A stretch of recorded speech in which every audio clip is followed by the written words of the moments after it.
Ồ, wow.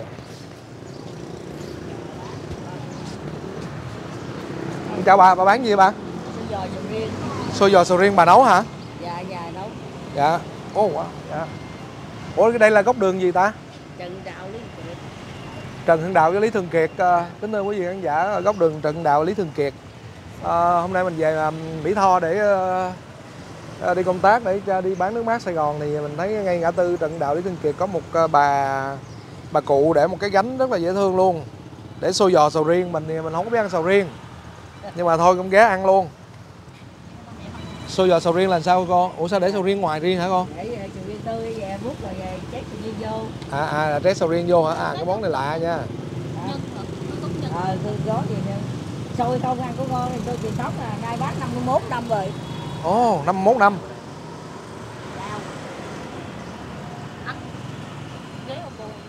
Không, em qua đây ngồi nè,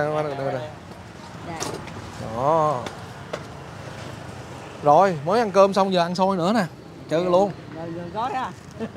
Người có nhiêu cô? Giờ mới ăn xong rồi ăn 5.000 thôi.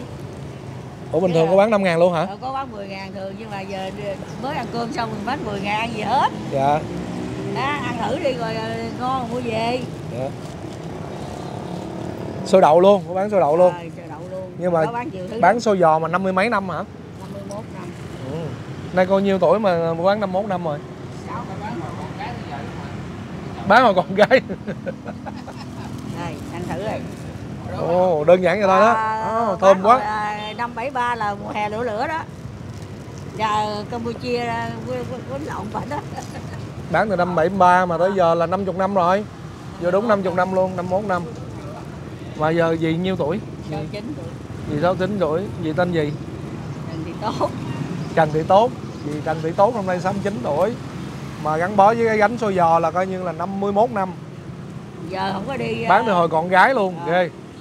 Giờ bị xe đụng rồi cái người ta không có đền tiền có bổ, giờ đi cái nạn gì ngồi chỗ mà chứ hồi đó đi bán dạo nữa. Ủa vậy hay là giờ đi cái nạn luôn hả? Đi bằng cái gậy nè. Ồ. Ủa vậy là giờ gì rồi làm sao chị gánh được? Cái này ở trong nhà chở ra rồi ngồi luôn chỗ vậy nè. Rồi bán gì nào Hết thì đây là cái ghệ của gì luôn đó. Rồi gì tốt. Xe này của ai? Xe không đi số. Ở đây có mấy ông bảo vệ hỗ trợ. Ta ngoài xôi rồi kêu là bác bảo vệ đem ra không à. Ít cho đi lắm. Gói giờ là 5.000 á hả? Còn gói 10.000 sao đâu, làm cho con thử cái gói mẫu 10.000 đi. Rồi. Thơm mùi sầu riêng quá, ta sầu riêng tươi. Trời ơi, gói 10.000 nhiều như vậy. Trời chán ngon rồi. Trời ngon quá. Xôi bò rất là ngon nhưng mà cái mùi sầu riêng mình không có quen. Dạ. Ăn xôi giò không bao luôn nè. Ăn thử rồi. Chạy mời em gói. Đứng quay anh chi. Dạ. Ủa em ở đâu ra đây đứng đây vậy? Nhà bên kia hả?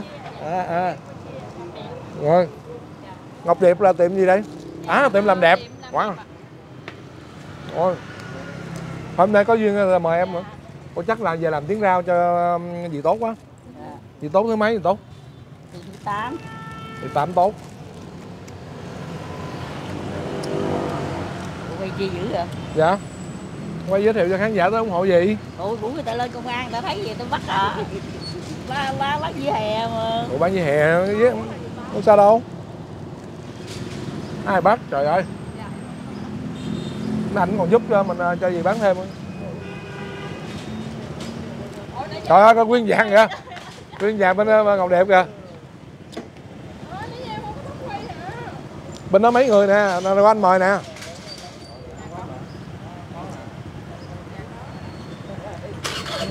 Đó, qua bao nguyên tiệm luôn.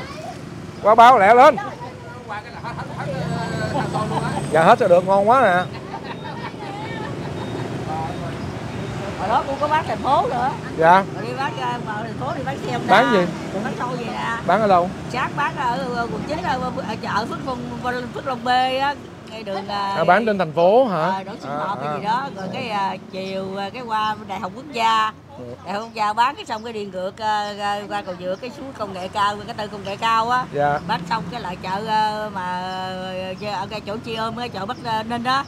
Bán chỗ đó rồi mới về chợ Mướn Nhà ở chợ Linh Trung. Rồi vô đây luôn, mãi vô. Chưa cần làm tiếng rao luôn, qua ủng hộ luôn.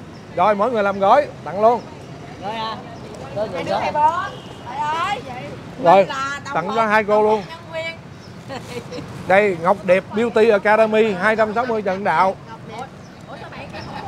Các bạn này ở đây dạy miễn phí không à, phải không? Đúng rồi. Đúng luôn. Rồi cho mấy bạn tặng 2 bạn này, mỗi bạn 1 gói.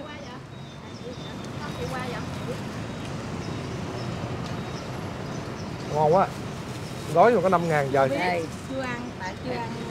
Trời ơi làm ở đây mà không ăn quá, ủng hộ cho bà. Không có ăn hôm nay quên rồi, giờ mới ăn lại. Trời ăn hôm nay quên. Xin chụp lắm rồi. Thoải mái. Trời ơi ghê luôn, các bạn ngon quá vậy. Chị đem chị chụp cho.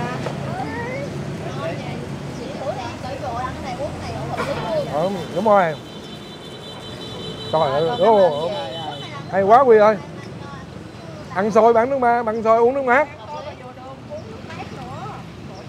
Rồi, nhớ mua nha.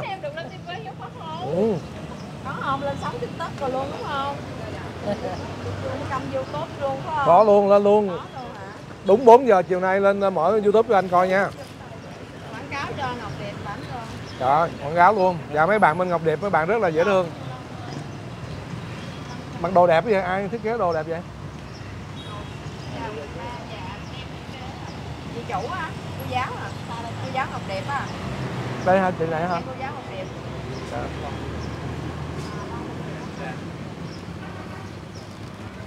Thường chị bán từ mấy giờ tới mấy giờ? Bán khuya lắm chú. Giờ thì bán tới có nhiều khi bán ế tới 1 giờ khuya mới về lần. Là gì dọn? Bán đất là 9-10 giờ về. Là gì dọn ra mấy giờ gì dọn ra? 11 rưỡi sáng dọn ra. 11 rưỡi à. Rồi khoảng bán tới nào hết rồi về. Nào hết về có đất á, thì về 9-10 giờ, 8 giờ có. Dạ. Còn ế ngồi tới 1 giờ. Như hôm này rồi 1 giờ mới về đó. Trời nghe thương không? Có gì có con cái gì không? Có 4 đứa con mà nó có gia đình hết rồi mà giờ tụi nó cũng đâu có khá giả gì đâu, phải mần bán phụ như đặng cho tụi nó cho con ăn học chứ giờ cái đâu có nhiều người cũng lại hỏi hoài hỏi sao cô lớn tuổi mà cô bán hoài vậy? Không bán sao được, bán mới sống chứ không bán đâu có sống, với nhà buồn lắm chú ơi. Dạ. Nhưng mà giờ gì ở đây với ai? Ở với chú hả? Với gái Út. Một ngày bán một thùng một thao này luôn. Thao khoảng bao nhiêu gói? Chiều ai biết, chiều bán thao nữa, chiều đem ra nửa thao này rồi bán vậy đó. Rồi 2 gói luôn dạ. 2 gói 5.000 hả? Bán 5.000, bán nhiêu cũng bán hết. Ở đây người ta mua nhiêu bán nhiêu. Gói xôi sầu riêng nha, xôi bò sầu riêng. Lần đầu tiên mình ăn luôn. Ôi xôi giò mà. Như có một lần nó thấy chú hình như cô quay bà bán chè với chè Mỹ phải không? Dạ đúng rồi, dì ba bán chè, dì ba chè.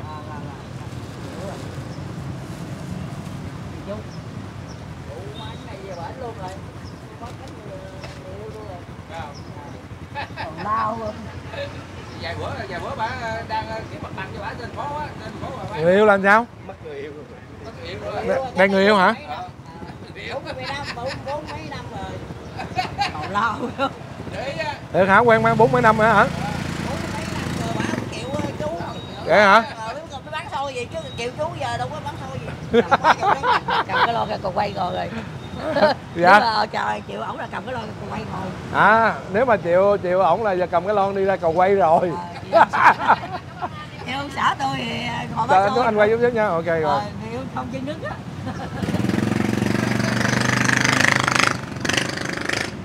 Bao hài luôn. Vui lắm, ở đây còn có Là xưa là chú đó theo gì thiệt luôn hả? có bắt chạm nó ôm nó ghẹo chơi chứ đâu. Dạ. Chứ hồi nhỏ hồi còn con gái nó bằng nuôi đứa em út tới 16, mẹ thì chết sớm năm 70. Dạ. Bằng nuôi em rồi tới đâu có biết yêu là gì đâu, cái người ta đi hỏi cưới rồi ông già ngã gì đâu, rồi đâu vậy sống với gia đình tới giờ đâu có gì đâu. chứ đâu có biết bồ bịch cái gì. Đám hỏi với xã mà tháng 4 năm nay, đám hỏi tháng 4 năm trước làm sao mới đám cưới. Dạ. Chưa có đi uống được ly nước mía nữa, không dám đi luôn. Là lúc dì Tám lấy chồng là mấy 20 năm? tuổi. 20 tuổi. Oh, wow. Chú năm nay nhiêu? Chú ông lớn hơn dì tuổi. 70, dì 69. Nhưng mà hồi đó bị làm giấy tờ dịch đó, rồi trốn dịch từ xưa đó. Xôi con? Trong giấy tờ là có 66 tuổi rồi. Ông xã thì còn có 64, hay 65 tuổi rồi. Một ngày dì bán vậy tổng cộng được nhiêu tiền? Vô Vương, ta nói chung là ông xã sâu ra nhiều đó. Rồi nhỏ con gái nó múc mớ nó bán, rồi dâu múc mớ bán hai chỗ. Không. Mà nó bán hết á thì thôi. Thì kết ngày có tính được không? Ngày bán được tổng cộng nhiêu? Vừa vốn vừa lời á.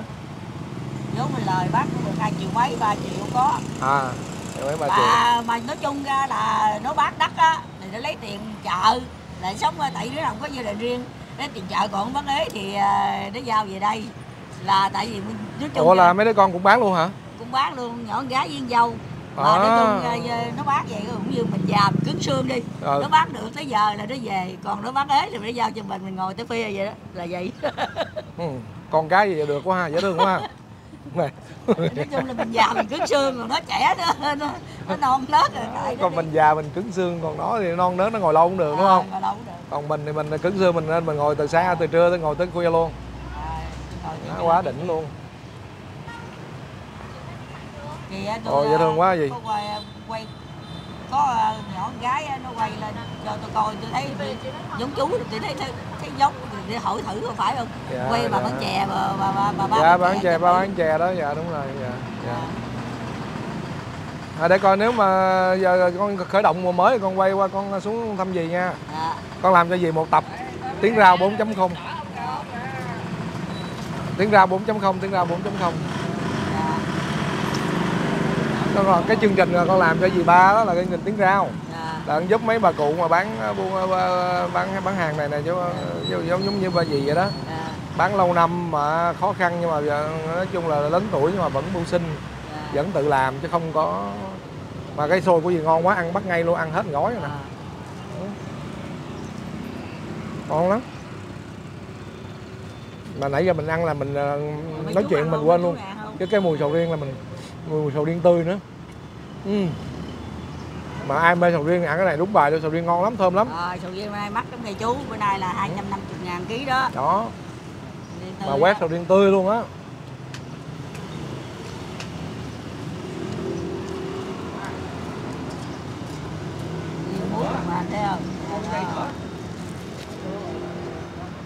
Sầu riêng giờ gì lấy ở đâu? Mối ở trên Ngũ Hiệp xuống bỏ. Dạ. Có trên Ngũ Hiệp xuống. Sầu riêng Ngũ Hiệp là nổi tiếng rồi hả? Lấy mấy chục năm rồi. Bán mấy chục năm rồi, chở ra điện hết, cho điện xuống đem xuống. 2-3 ngày đem làm. Vậy bán có nghỉ không? Nghỉ không có ăn. Bán suốt luôn hả? Không có nghỉ ngày nào luôn? Nghỉ cái đám tiền đó thì mấy con với chồng đi, tôi bây giờ chồng với tỷ vừa hổm ra đám này khác gì chỗ Châu Cố đó, rồi cái nói với ông xã. Có Châu Cố luôn rồi. Mới có được đầy tháng đó, cái ông xã nói nghỉ đi em ơi, nói hồi sáng anh chịu có 4 giờ anh dậy show đi, rồi hai chồng mình về dưới cúng xong rồi cho tiền, xong rồi hai chồng lên 12 rưỡi nghỉ trưa tới 2 giờ ra bán, trễ hơn 2-3 tiếng đồng hồ nhưng mà cũng bán được. Quen rồi đó. Dạ. Mà thường thì chị bán một chỗ này hay là gì bán đúng chỗ này thôi? Còn mát đó thì ngồi đây, chứ chiều ra ngoài cái vụ đó đó. Dạ. Hồi đó giờ mấy chục năm rồi đó rồi. Nhưng ngồi ngay đúng ngã ba này luôn, ngã tư này luôn. Ngã tư này luôn. Là đây là Lý Thường Kiệt, cái Trần Đạo. Ngã tư Lý Kiệt, Trần Đạo. Quý vị các bạn thân mến, nếu quý vị các bạn có đi ngang về Mỹ Tho thì đây lại có thêm một cái nhân vật nữa mà mình nghĩ rất là phù hợp với tiếng rau, đó là dì Tám Tốt. Dì Tám bán xôi giò sầu riêng ngay cái ngã tư đường. Lý Thường Kiệt và Trần Đạo đã 51 năm rồi, nửa thế kỷ. Và lần đầu tiên thật sự mình ăn xôi giò thì mình cũng có biết, mình rất là thích ăn xôi bò. Nhưng mà ăn với sầu riêng tươi thì đúng là lần đầu tiên được ăn luôn. Nên nãy đi ngang là bạn tài xế mình nhìn thấy cái bảng hay quá mới quay gì. Đáng lẽ là quẹo đi về khách sạn rồi, nhưng mà thôi quay trở lại để coi có rồi quay cho dì nó phù hợp không? Ồ, hay quá. Có mấy đứa em bán thành phố nữa. Dạ. Có nhỏ em bán ở chợ bà Chiểu á, rồi Thành Di nó có lên mạng đó. Dạ, nó dạ. ra nó ăn rồi nó cũng có lên cái gì TikTok cái gì đó lên đó cũng có nữa. Xôi đi em. Mời xôi. Rồi gói 5.000 tôi bao hết luôn á. Bao nguyên thành phố luôn nha. Đó. Không có livestream chứ livestream là bao nguyên thành phố luôn á. Trời ơi. Rồi thôi chắc bữa nay con gặp gì vậy nha. Dạ. Rồi có gì là lát nữa con xin gì cái số. Rồi có gì con liên hệ lại. Dạ. Rồi hãy mà bữa nào con có đủ duyên con xuống con làm cho gì một tập tiếng rau. Dạ. Bán kiếm vài chục triệu. Dạ. Được chưa? Bán bún một buổi thôi. Dạ. Bình thường là gì bán bao nhiêu chắc là bình thường thì chắc gì bán con sẽ bán cái gì khoảng 2 nồi. Dạ. 2 thao hay 3 thao vậy đó. Dạ.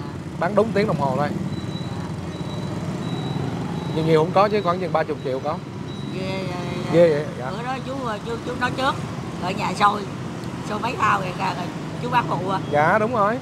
Dạ. Con quay để con xin số của gì trước nha, rồi có gì con gửi cho bé Miri trợ lý của con rồi cái số rồi. Dạ. Rồi chút xíu con rồi có ghi trong số hả? Rồi để lát nữa bạn này bạn ghi giùm cho. Anh nào sẽ ghi giùm. Rồi thôi gì đáng ghi sức khỏe nha. Chờ con nha, khoảng mấy đó. Khoảng chừng vài 3 tháng nữa là mùa tiếng rau mùa thứ tư sẽ quay trở lại. Dạ. Mùa thứ ba thì kết thúc rồi, nhưng mà bà con cô bác đang gọi quá trời. Hiện tại mình đã có một nhân vật rất là hay là cái chú bán há cảo ở dưới Tiểu Cần Trà Vinh. Giờ là tiếp như tụng nhân thứ hai là dì Tám Tốt. Đó. Cũng rất là hay luôn, rất là dễ thương, rất phù hợp. Rồi con chào dì nha. Trời, con dẫn đi công chuyện. Chú nhiều nha. Dạ rồi cho con xin số điện thoại bé trợ lý con. Đây 076